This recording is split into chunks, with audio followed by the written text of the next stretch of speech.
जब भी हम जमीन खरीदते हैं या बेचते हैं तो सबसे जरूरी चीज है रजिस्ट्री। लेकिन क्या आपने कभी सोचा है कि ये रजिस्ट्री की शुरुआत भारत में कब हुई?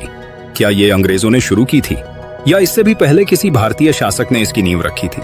इस वीडियो में हम आपको लेकर चलेंगे इतिहास की उस गहराई में जहां से जमीन की लिखित व्यवस्था की कहानी शुरू हुई, शेर शाह सूरी से लेकर अंग्रेजों तक। तो वीडियो को अंत तक जरूर देखिए, क्योंकि आज आप जानेंगे वो सच जो शायद ही पहले कभी सुना हो। शेर शाह सूरी का शासन और उसकी सोच। भारत में जमीन की रजिस्ट्री की नींव रखने वाला सबसे पहला शासक था शेर शाह सूरी। उसका असली नाम था फर्रुख शाह, लेकिन इतिहास में वो शेर शाह सूरी के नाम से जाना गया। उसने लगभग 1540 से 1545 तक भारत पर शासन किया, यानी केवल 5 साल का समय मिला उसे। लेकिन इतने कम समय में उसने जो व्यवस्थाएं लागू की वे आज भी भारत के प्रशासन का आधार हैं। शेर शाह एक बहुत ही कुशल प्रशासक था। उसे यह समझ में आ गया था कि अगर देश को मजबूत बनाना है तो सबसे पहले उसकी जमीन और खेतीबाड़ी व्यवस्था को मजबूत करना होगा।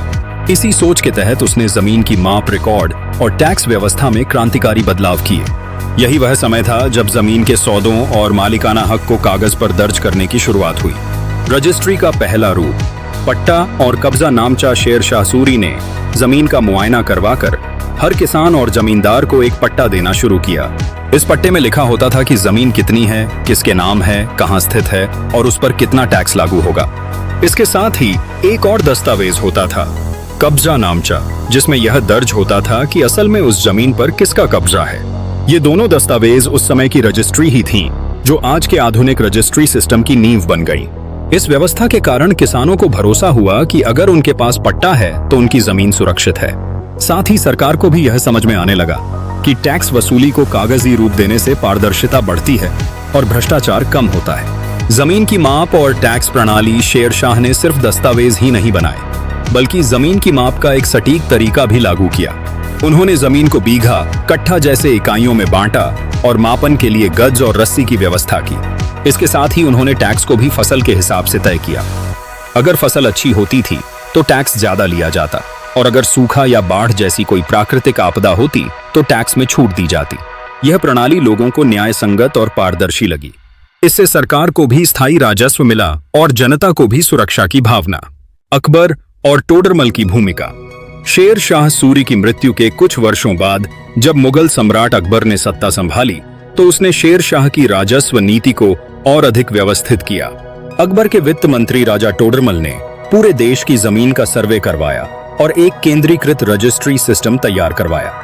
उन्होंने जमीन को परगनों में बांटा, रेवेन्यू रिकॉर्ड को फारसी में दर्ज किया और हर जमींदार व शाय के अते है किसान को एक स्थायी दस्तावेज जारी किया। यह दस्तावेज स्थानीय अधिकारियों के पास जमा रहते थे और इनका इस्तेमाल तब होता जब जमीन का सौदा किया जाता या उत्तराधिकार तय किया जाता। अंग्रेजों का आगमन और आधुनिक रजिस्ट्री। फिर आया ब्रिटिश शासन का दौर। ब्रिटिश ईस्ट इंडिया कंपनी ने जब भारत में प्रशासन की कमान संभाली तो उन्होंने शेर शाह और मुगलों की व्यवस्थाओं को देखकर रजिस्ट्री व्यवस्था को और आधुनिक रूप देना शुरू किया। उन्होंने 1765 में भारत में स्टैंप ड्यूटी की शुरुआत की, यानी कि अब हर जमीन की खरीद बिक्री पर एक सरकारी टैक्स लिया जाने लगा। ब्रिटिशों ने रजिस्ट्रेशन एक्ट और स्टैंप एक्ट जैसे कानून बनाए, जिनके तहत कोई भी जमीन का सौदा तब तक वैध नहीं माना जाता जब तक वह रजिस्टर्ड और स्टैंप ड्यूटी से लैस न हो। उन्होंने जमीन का नक्शा तैयार करवाया, खसरा नंबर दिए और सब कुछ रिकॉर्ड में रखा। यही व्यवस्था आज तक चली आ रही है। आज की रजिस्ट्री उस ऐतिहासिक सोच की देन। आज जब आप जमीन की रजिस्ट्री करवाने जाते हैं तो आपको जो डॉक्यूमेंट, नक्शा, खसरा, खतौनी और स्टैंप ड्यूटी भरनी पड़ती है, यह सब शेर शाह सूरी की उस दूरदर्शिता का नतीजा है जिसे अंग्रेजों ने कानूनी रूप दिया और आजाद भारत ने जारी रखा। हम भले ही डिजिटल इंडिया की तरफ बढ़ रहे हों, लेकिन उस डिजिटल दस्तावेज की जड़ें 500 साल पुरानी हैं। एक ऐसा इतिहास जिसे जानना हर जमीन खरीदने बेचने वाले व्यक्ति के लिए बेहद जरूरी है। तो दोस्तों, अब जब भी आप रजिस्ट्री ऑफिस जाएं या स्टैंप पेपर पर दस्तखत करें तो याद रखिए, इसकी जड़ें आज से 500 साल पहले शेर शाह सूरी ने बोई थीं। अगर आपको यह वीडियो जानकारीपूर्ण लगा हो तो लाइक जरूर करें, अपने दोस्तों के साथ शेयर करें और चैनल को सब्सक्राइब करना ना भूलें। नीचे कमेंट में बताइए, क्या आप पहले से जानते थे कि रजिस्ट्री की शुरुआत अंग्रेजों से भी पहले हो चुकी थी? मिलते हैं अगले वीडियो में एक नई कहानी, एक नई जानकारी के साथ। तब तक के लिए अलविदा और जय हिंद।